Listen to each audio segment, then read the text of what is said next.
नमस्कार मित्रांनो, सर्वांचं स्वागत आहे आपल्या पेड कोर्समध्ये. तर भाषेचे मूलभूत घटक या आजच्या सेशनमध्ये आपल्याला डिस्कशन करायचं आहे. तर भाषेचे मूलभूत घटक कसे जसे वर्ण असतात, त्यानंतर व्यंजन आहेत, ध्वनी म्हणजे काय? कारण की पेपरमध्ये प्रश्न याच्यावरती नेमके प्रश्न विचारले जातात आणि आपल्याला असं वाटतं नेमकं हे मराठी व्याकरणाच्या बाहेरचा घटक नाही, वाचला तर आहे पण लक्षात राहत नाही. तर तो आहे भाषेचे मूलभूत घटक. मी छोटे-छोटे टॉपिक यासाठी बनवतोय, की तुम्हाला छोटे टॉपिक पाहून ते जास्त लेंदी गोष्टी दिसणार नाही. एकाला एक चिपकून असेल तर तुम्ही खूप मोठे व्हिडिओ पाहून ते एक तर स्पीड वाढवून पाहून घ्याल किंवा मग ते पाहसाल नाही. ते छोटे-छोटे घटक मी छोटे-छोटे मध्ये बनवून देऊन राहिलो, जेणेकरून तुम्हाला त्यामध्ये म्हणजे आणखी पटपट इंटरेस्ट येईल आणि तुम्हाला त्यास शिकण्यात सुद्धा बरं वाटेल. ओके. 2-4 सेशन वाढतील एक्स्ट्रा, पण ते छोटे-छोटे असल्यामुळे तुम्हाला छोट्या-छोट्या गोष्टी शिकायला सुद्धा सोप्या जाईल पटापट. ठीक आहे. तर आता ध्वनी म्हणजे काय? वर्ण म्हणजेच काय? व्यंजन म्हणजेच काय? ह्या गोष्टी शिकायच्या आणि ह्या गोष्टी इतक्या नॉर्मल नका समजू. कारण पेपरमध्ये प्रश्न पेपरमध्ये प्रश्न तुम्हाला चांगल्या पद्धतीने विचारले जातात याच्यामध्ये. आता कोणत्याही आवाजाला ध्वनी असे म्हणतात. कोणत्याही आवाजाला काय म्हणतात माझे प्रणव? कोणत्याही आवाजाला ध्वनी असे म्हणतात. जसे जांभई देणे, चिवचिव, कण्हणे, परंतु असे सर्व ध्वनी भाषेत वापरले जात नाही. यापैकी काही मूलध्वनी भाषा बोलण्यासाठी वापरले जातात, तर ध्वनी हे भाषेचे प्राथमिक स्वरूप आहेत. ध्वनी हे कसे आहेत? भाषेचे प्राथमिक स्वरूप आहेत. मूलध्वनींना भाषा विज्ञानात स्वन असे म्हणतात. काय म्हणतात? मूलध्वनींना भाषा विज्ञानात स्वन असे म्हणतात. बऱ्याचदा एकाच ध्वनीच्या उच्चारामध्ये फरक पडू शकतो, जसं की जहाज व जग. आता काय म्हणतात, बऱ्याचदा एकाच ध्वनीच्या उच्चारामध्ये फरक पडू शकतो, जसे जहाज व जग. आता वर्ण म्हणजेच काय? वर्ण म्हणजेच काय? आता एवढा पुढचा जो वरचा पॅराग्राफ आहे ना, त्याच्यामधली पहिली जी ओळ आहे ना, ते व्ही-आय-एम-पी आहे. पेपरमध्ये प्रश्न इथून कितीतरीदा बनलेला आहे. याच्यामधून प्रश्न कितीतरीदा बनलेला आहे आणि प्रश्न असे बनतात, की आवाजाच्या ध्वनीच्या खुणेला काय म्हणतात? अक्षर व्ही-आय-एम-पी, व्ही-आय-एम-पी. कितीतरीदा प्रश्न पेपरमध्ये बनलाय. तुम्ही पेपर जुनेवाले चेक करा, तुमच्या लक्षात येईल. ठीक आहे. आता वर्ण म्हणजेच काय?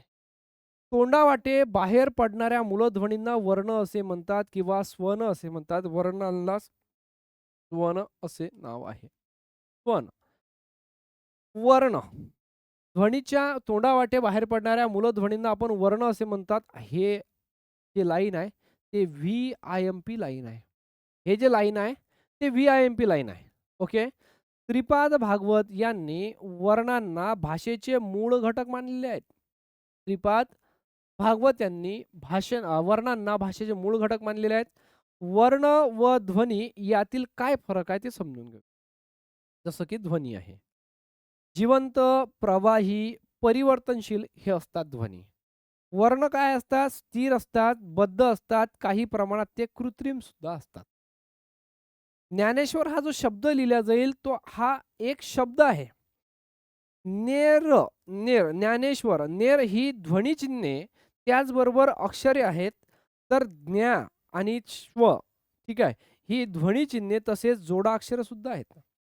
आता ज्ञानेश्वर या शब्दाची जी फोड होते, तुम्हाला माहीत आहे आपल्याला श बनवायचा असते, तो क, श, स पासून आपण श बनवतो.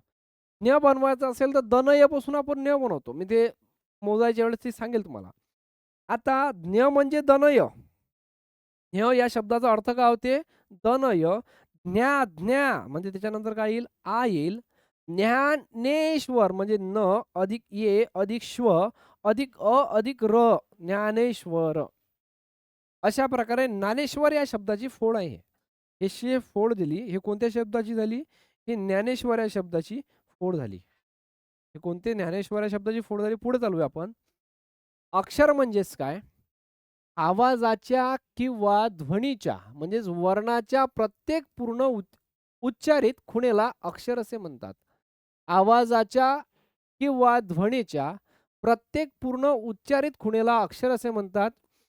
अक्षरे म्हणजे भाषेतील ध्वनिमय संकेताच्या लेखन खुणा अशी व्याख्या श्रीपाद भागवत यांनी केलेली आहे.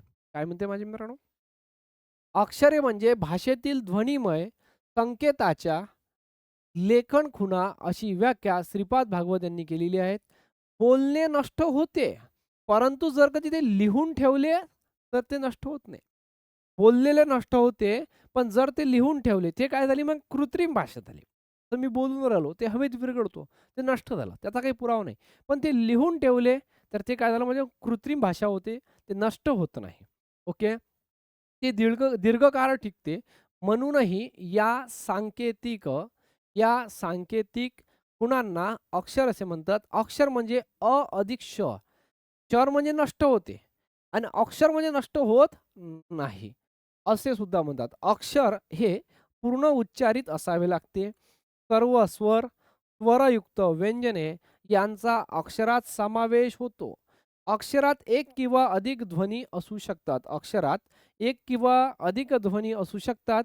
अक्षराचा पाय मोडला जात नाही, तर अक्षरमाला लिहिताना मात्र अक्षराचा पाय मोडू नये. अक्षराचा पाय मोडला जात नाही. आता मी लिहिलं, माझ्या मित्रांनो इथं प लिहिलं.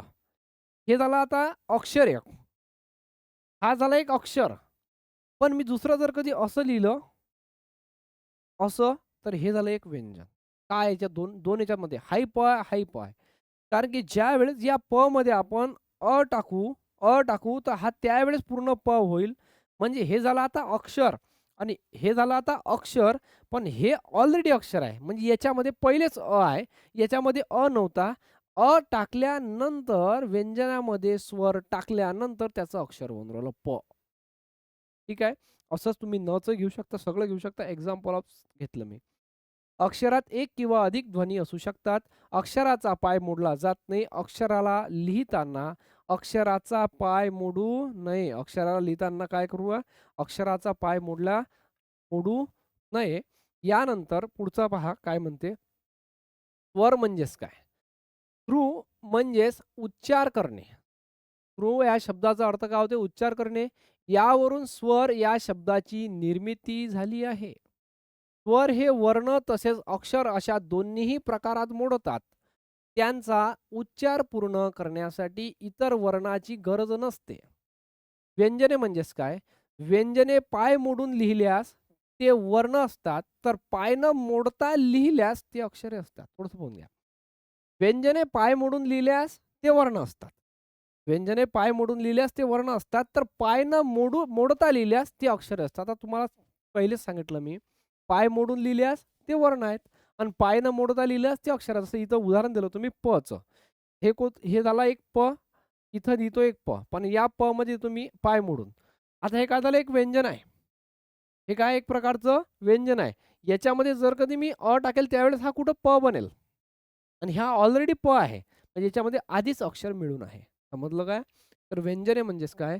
पाय मोडून लिहिल्यास ते वर्ण असतात. तर पाय न मोडता लिहिल्यास ते कसे असतात? अक्षर असतात. म्हणजे हे अक्षर आहे, हे व्यंजन होतं. पण आता हे अक्षर बनलं कारण त्यामध्ये टाकला मी.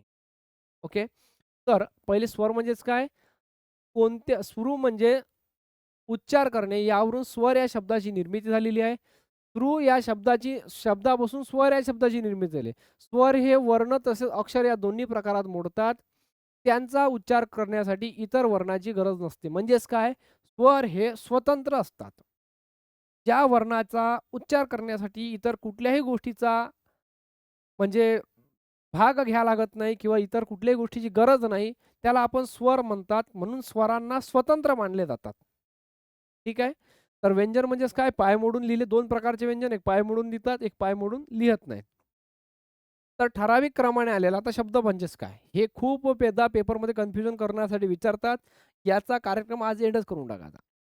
ठराविक क्रमाने आलेल्या अक्षरांच्या समूहाला काही अर्थ प्राप्त असेल, तर त्याला शब्द असे म्हणतात. काय म्हणतात माझे मित्रांनो? ठराविक क्रमाने आलेल्या अक्षरांच्या समूहाला काही अर्थ प्राप्त होत असेल, ठराविक क्रमाने आलेल्या अक्षरांच्या समूहाला काही अर्थ प्राप्त होत असेल, तर त्याला शब्द असे म्हणतात. अशा विशिष्ट क्रमाने आलेल्या रचनेला स्थानुक्रम रचना असे म्हणतात. शब्दाला जे लिंग, विभक्ती, वचन, आख्यात व पुरुष यानुसार जे प्रत्यय लागतात त्यांना चर्मप्रत्यय असे म्हणतात. त्यांना काय म्हणतात? चर्मप्रत्यय असे म्हणतात. थोडंसं समजून घ्या. थोडं कन्फ्युजन वाटेल. महत्वाचं आहे. मी आणखी थोडंसं सोपी करतो याला. शब्द म्हणजेच काय? शब्द म्हणजे अक्षर एकत्र उरले. मी लिहितो आता सा, ग, र. आता मी जर कधी असं लिहिलं असतं र, ग, सा. हे काय झालं असतं? अर्थपूर्ण बोलणं नाही आहे. हे जे आहेत अर्थपूर्ण बोलणं नाही आहे. हे कसं झालं एक अर्थपूर्ण बोलणं आहे. बरं हेही उदाहरण कट. ओके. मी लिहितो माझे मित्रांनो, जेवण. तुम्हाला जेवण हा शब्द उच्चारल्याबरोबर तुम्हाला काहीतरी खाणं. पण मग जर का म्हटलं व, न, जे हे काय झालं अर्थपूर्ण बोलणं नाही झालं. हे कसं झालं? हे अर्थपूर्ण बोलणं नाही झालं. मग अर्थपूर्ण ज्यावेळेस शब्द एकत्र येतात, शब्द हा एक-एक शब्द आहे, हा एक शब्द आहे, हा एक शब्द, हा एक शब्द आहे. अर्थपूर्ण ज्यावेळेस शब्द एकत्र येतात, अर्थपूर्ण काय? ज्यावेळेस ठराविक क्रमाने आलेल्या अक्षरांच्या समूहाला हे काय झाले? हे अक्षर झाले. हे अक्षर एकत्र येऊन याच्यापासून एक शब्द बनला तो म्हणजे जेवण. मग ह्या ठराविक क्रमाने आलेल्या अक्षरांच्या समूहाला म्हणजे हे अक्षरापासून काय बनून राहिला? अक्षरानंतर अक्षर एकत्र येते यापासून शब्द बनते आणि शब्दापासून काय बनते मग? असे 10 शब्द जर कधी असे एकत्र आले, त्यापासून एक वाक्य बनू शकते. डेफिनेटली थोडंसं थांबा, थोडंसं थांबा. गडबड नका करू. मी काय म्हटलं होतं? जेवण हा अर्थपूर्ण एक शब्द असा झाला. जर हे उलट-सुलट लिहिले तर याचा अर्थपूर्ण शब्द बनत नाही. काय म्हणतात? ठराविक क्रमाने आलेल्या अक्षरांच्या समूहाला काही अर्थ प्राप्त होत असेल, अर्थ प्राप्त झाला, त्याला शब्द असे म्हणतात. पण जर कधी मग एखादी ओळ जेवण करत होतो, अर्थपूर्ण जे शब्द आहेत त्याची क्रमानुसार मांडणी झाली. त्याच्यापासून शब्दापासून काय बनेल मग? वाक्य आणि वाक्यापासून काय बनते? पॅराग्राफ. वाक्यापासून काय बनते? वाक्यापासून माझे मित्रांनो पॅराग्राफ बनते. तर इथं पुढे पाहून घ्या. अशा विशिष्ट क्रमाने आलेल्या रचनाला सानुक्रम रचना असते असं म्हणतात. शब्दाला जे लिंग, विभक्ती, वचन, आख्यात व पुरुष यानुसार जे प्रत्यय लागतात त्यांना चरम प्रत्यय असे म्हणतात. त्यांनाच काय म्हणतात माझे मित्रांनो? त्याला चरम प्रत्यय असे म्हणतात. आता फक्त 2-3 स्लाइडवरचं एवढं लक्षात घ्या. ध्वनी म्हणजेच काय? आवाजाच्या खुणेला ध्वनी म्हणतात. रिपीट करतोय मी. ध्वनीमध्ये काय असते? जांभई असू शकते, चिवचिव असू शकते, पक्ष्यांचा आवाज, कण्हणी असू शकतात आणि हे सर्वच ध्वनी वापरले जात असे नाही. काही मूलध्वनी भाषा बोलण्यासाठी वापरले जातात आणि ध्वनी हे भाषेचे प्राथमिक स्वरूप आहे. वर्ण म्हणजे तोंडावाटे निघणाऱ्या मूलध्वनींना आपण काय म्हणतात? वर्ण असे म्हणतात. हे सगळ्यात व्ही-आय-एम-पी आहे. ठीक आहे. वर्ण व ध्वनी याच्यातला काय फरक होता ते आपण इथं पाहिलं. यानंतर आवाजाच्या किंवा ध्वनीच्या प्रत्येक खुणेला आपण काय म्हणतो? आवाजाच्या किंवा ध्वनीच्या प्रत्येक खुणेला आपण अक्षर असे म्हणतो. अक्षरे म्हणजे हा व्ही-आय-एम-पी आहे बरं. ध्वनीच्या किंवा आवाजाच्या खुणेला अक्षर म्हणतात. व्ही-आय-एम-पी आहे. अक्षरे म्हणजे भाषेतील ध्वनिमय संकेताच्या लेखन खुणा अशी व्याख्या श्रीपाद भागवत यांनी केलेली आहे. बोलणे नष्ट होते, पण लिहून ठेवल्यास ते नष्ट होत नाही. म्हणजे त्या भाषेचा काय राहतो? फायनली पुरावा राहतो. त्या भाषेचा काय राहतो? पुरावा राहतो. त्यानंतर स्वर म्हणजे काय? श्रू म्हणजे उच्चार करणे. यावरून स्वर या शब्दाची निर्मिती झाली आहे. स्वर हे वर्ण तसेच अक्षर या दोन्ही प्रकारात मोडतात. काय म्हणतात? स्वर हे वर्ण तसेच अक्षर अशा दोन्हीही प्रकारात मोडतात. त्यांचा उच्चार पूर्ण करण्यासाठी इतर वर्णांची गरज नसते. व्यंजन म्हणजेच काय? अक्षरे पाय मोडून लिहिल्यास ते वर्ण असतात, तर पाय न मोडता लिहिल्यास ते कसे असतात? ते अक्षरे होतात. तुम्हाला इथं उदाहरणं लिहितं. इथं विदाऊट पाय न मोडता लिहिलेलं आहे. हा विदाऊट पाय न मोडता लिहिलेला आहे म्हणजे हे अक्षर आहेत आणि हा फक्त प आहे. असा पाय मोडून लिहिलेला म्हणजे हे व्यंजन आहे. व्यंजनाला अक्षर बनवण्यासाठी व्यंजनामध्ये स्वर टाकायला लागतो. बरोबर आहे. इथं जर कधी मी आ टाकला त्याचा पा होईल. ठीक आहे. पा समजलं का? त्यानंतर शब्द होतो. ठराविक जर कधी अक्षर एकच असेल, अक्षरापासून शब्द बनतो आणि शब्दापासून अक्षरापासून शब्द, शब्दापासून काय बनेल माझे मित्रांनो? एक प्रकारे म्हणजे वाक्य बनते सॉरी. व शब्दापासून वाक्य, वाक्यापासून काय? पॅराग्राफ बनेल. एवढं क्लिअर झालं. पुढे चालायचं माझ्या मित्रांनो. भाषेचे मूलभूत घटक आहेत. भाषेचे मूलभूत घटक कोणते? मोरो केशव दामले यांनी व्याकरण हे भाषेचे शास्त्र आहेत. व्याकरण हे भाषेचे शास्त्र आहेत. भाषेचा व्यवहार किंवा उपयोग कोणत्या नियमांस अनुसरून होतो, हे त्या शास्त्रात सांगितलेले आहे. त्यास व्याकरणशास्त्र असे म्हणतात. दामले यांनी काय व्याख्या केलेली आहे? की व्याकरण हे भाषेचे शास्त्र आहेत. दामले काय म्हणतात? व्याकरण हे भाषेचे शास्त्र आहेत. आय-एम-पी व्याकरण हे भाषेचे शास्त्र आहेत. भाषेचा व्यवहार किंवा उपयोग कोणत्या नियमास अनुसरून केला, त्या शास्त्रात सांगितलेले असते त्याला व्याकरणशास्त्र असं म्हणतात. श्रीपाद भागवत काय म्हणतात? भाषेचे व्यवहार ठरविणाऱ्या नियमांचे स्पष्टीकरण करणारे शास्त्र म्हणजे व्याकरण होय. महर्षी पतंजली यांनी काय म्हटलं? व्याकरण म्हणजे शब्दानुशासन. व्ही-आय-एम-पी-आय पेपरमध्ये कितीतरीदा म्हटलं आहे. व्याकरणाला शब्दानुशासन कोण म्हटलं? तर महर्षी पतंजली यांनी म्हटलं. व्याकरणाला शब्दानुशासन कोण म्हटलं? तर महर्षी पतंजली यांनी म्हटलं. बरोबर आहे. व्याकरणाला शब्दानुशासन कोण म्हटलं? तर महर्षी पतंजली यांनी म्हटलेलं आहे. पेपरमध्ये कितीतरीदा विचारलं. बरं.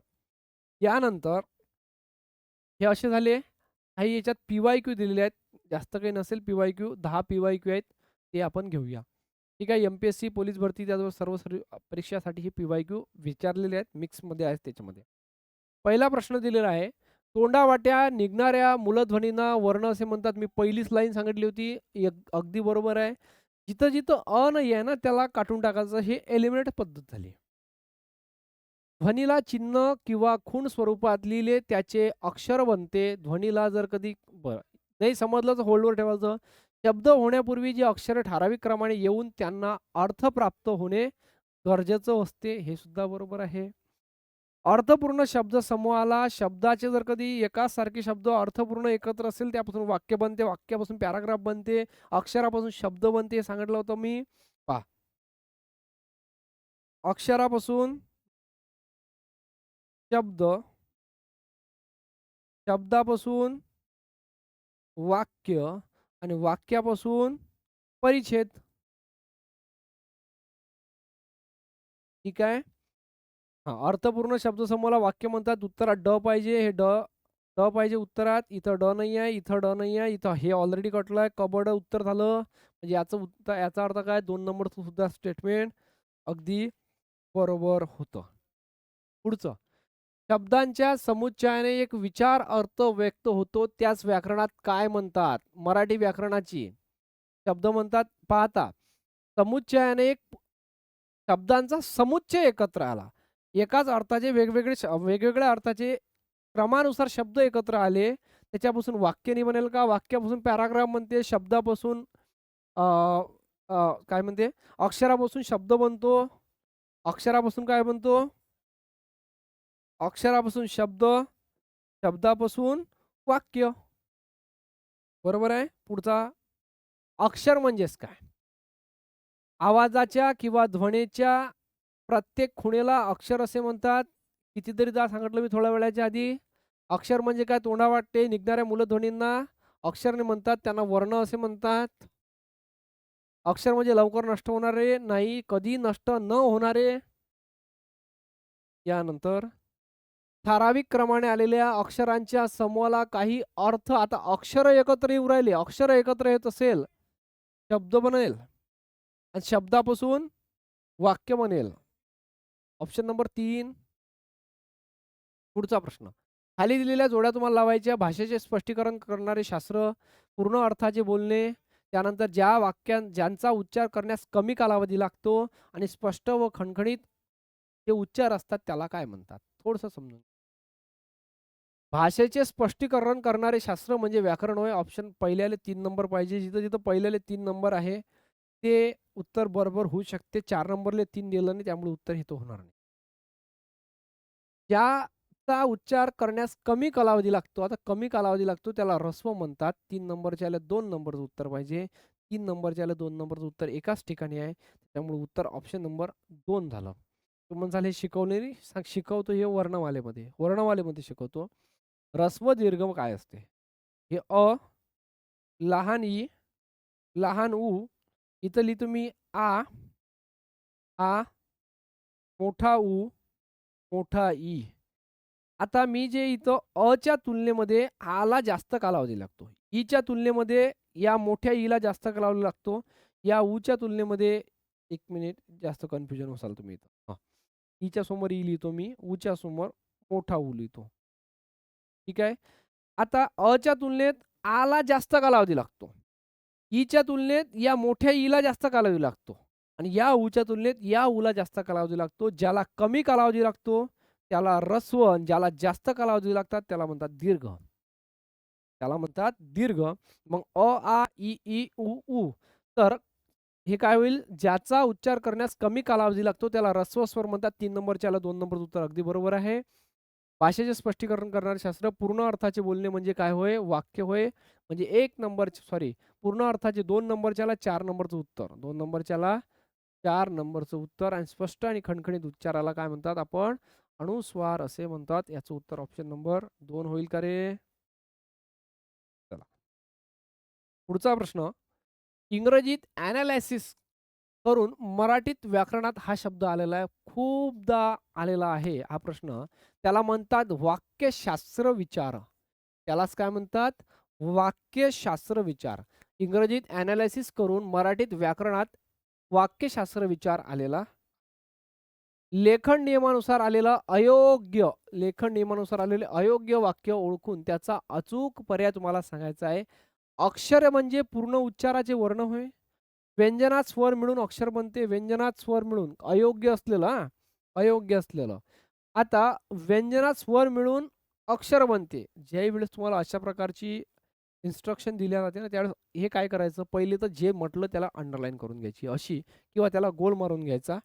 आता पहा प्रश्न सॉल्व्ह करण्याचे. व्यंजनात जर कधी स्वर मिसळला त्याचं काय बनते? अक्षर बनते हे बरोबर आहे. अक्षर म्हणजे पूर्ण अर्थाचे बोलणे होय.